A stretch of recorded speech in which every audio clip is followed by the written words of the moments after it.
একদিকে আলিপুরদুয়ারে অভিষেক বন্দ্যোপাধ্যায়ের রণসংকল্প সভা, অন্যদিকে ভাটপাড়ায় শুভেন্দু অধিকারীর পরিবর্তন সংকল্প সভা। ব্যারাকপুরের ভাটপাড়ার গোলঘর এলাকায় হতে চলেছে এই সভা।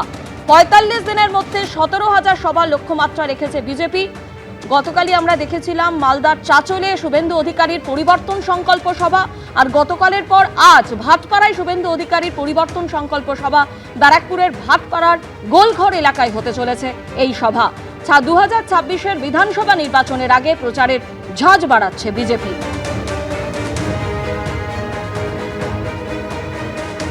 টেলিফোনে আমাদের প্রতিনিধি শিবাশিস মৌলিক আমাদের সঙ্গে রয়েছেন। শিবাশিস, গতকাল আমরা ঠিক যেভাবে দেখেছিলাম যে মালদা চাচলে শুভেন্দু অধিকারীর সভা, যেখানে তিনি ২২০ আসনের লক্ষ্যমাত্রা ধার্য করেছিলেন, এবং তার আগে আমরা দেখেছি কেন্দ্রীয় স্বরাষ্ট্রমন্ত্রী অমিত শাহ তিনি ২/৩ আসনের কথা বলেছেন। এবং সাম্প্রতিক যে পরিস্থিতি, এসআইআর নিয়ে একের পর এক অভিযোগ, সেই পরিস্থিতিতে শুভেন্দু অধিকারী আজকের এই সভা থেকে কি বার্তা দেবেন বা দিতে পারেন?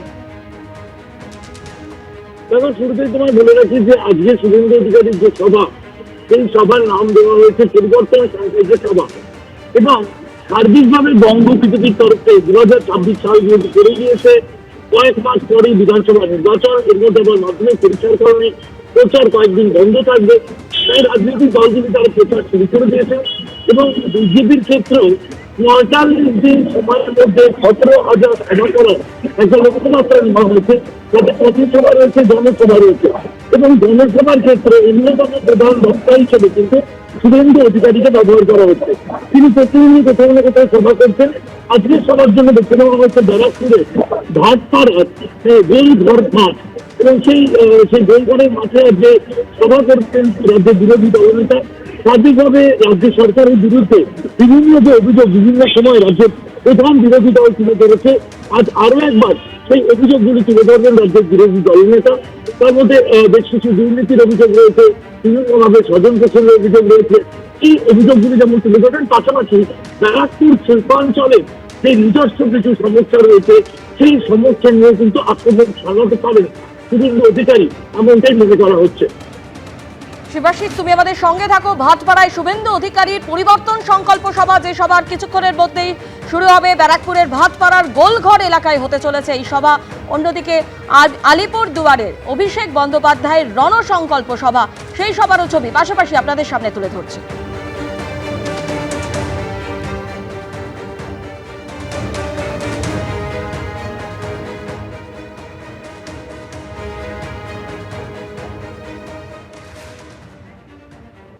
এ রাজ্যে এসআইআর ঘোষণা হতে তৃণমূল বিজেপির চাপানুতর তুঙ্গে উঠেছে, যা বজায় রইল নতুন বছরের দ্বিতীয় দিনেও। আসন্ন ভোটে ইভিএম এর বোতাম এমনভাবে টিপবেন যাতে যারা শুনানির নোটিশ পাঠিয়েছিল তারাই আনম্যাপড হয়ে যায়। শুক্রবার বারুইপুর থেকে হুঙ্কার ছাড়লেন অভিষেক বন্দ্যোপাধ্যায়। পাল্টা শুভেন্দু অধিকারী কটাক্ষ করে বললেন, ১৪ই ফেব্রুয়ারি চূড়ান্ত ভোটার তালিকা প্রকাশের পর দেখবেন তৃণমূল বলছে আমরা ভোটেই লড়ব না। ইভিএম এর বোতামটা এমনভাবে টিপবেন যারা আপনাকে নোটিশ পাঠিয়ে আনম্যাপ করেছে তাদেরকে বাংলার ম্যাপ থেকে চিরতরে বিদায় দিতে হবে। 14ই ফেব্রুয়ারি দেখবেন তৃণমূল বলছে আমরা ভোটে লড়বো না। ঘোষণার পর থেকেই ভোটার তালিকার এই বিশেষ সংশোধনকে ঘিরেই সম্মুখ সমরে নেমেছে তৃণমূল ও বিজেপি।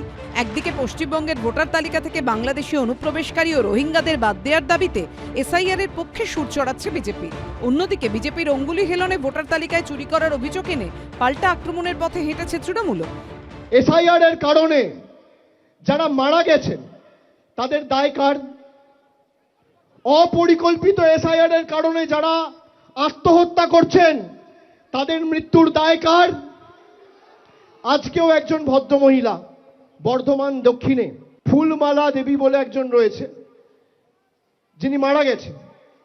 লজিক্যাল ডিসক্রিপেন্সির নামে 1,36,00,000 লোককে জোর জবরদস্তি নোটিশ পাঠিয়ে ডাকা হচ্ছে।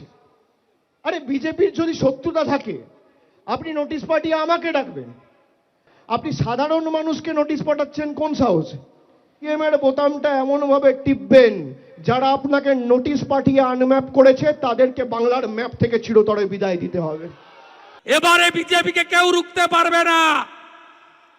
ছাপ্পা মেরে চুরি করে বাংলাদেশি মুসলিম অনুপ্রবেশকারীদের ভোট নিয়ে আমাদের সঙ্গে ওদের তফাৎ 2024-এ মাত্র 40 লাখ, আর প্রথম রাউন্ড সেমিফাইনালে एसआईआर থেকে বাদ চলে গেছে 58 लाख। ये तो पहले झांकी है, अभी काशी मथुरा बाकी है। 14 ফেব্রুয়ারি দেখবেন তৃণমূল বলছে আমরা ভোটে লড়বো না, ভোটার লিস্ট থেকে আরো অবৈধ ভোটার, ভুয়া ভোটার আর লাভলি খাতুন নাকি খাতুন, এদের মতো বাংলাদেশি মুসলিম অনুপ্রবেশকারী রোহিঙ্গা মুক্ত ভোটার লিস্ট হবে। বাবা থাকে বরিশালে, ছেলে আছে চাঁচলে, নাম তার মফিজুল,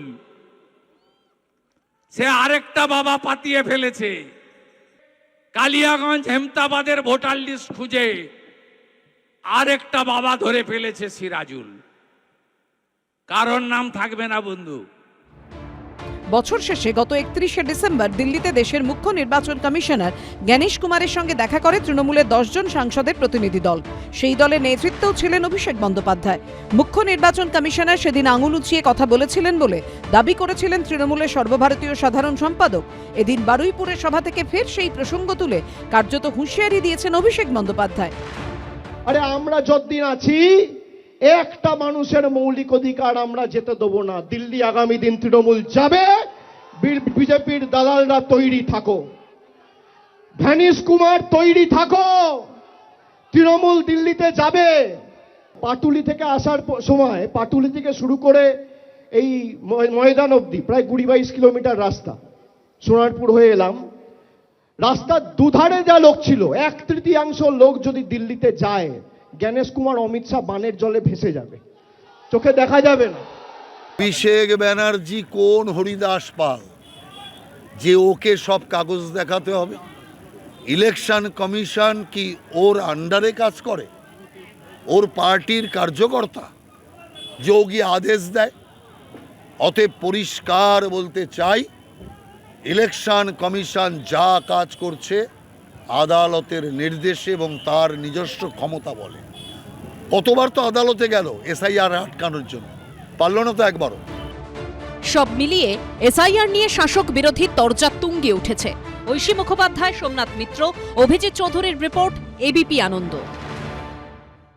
এবিপি আনন্দ, এগিয়ে থাকে, এগিয়ে রাখে।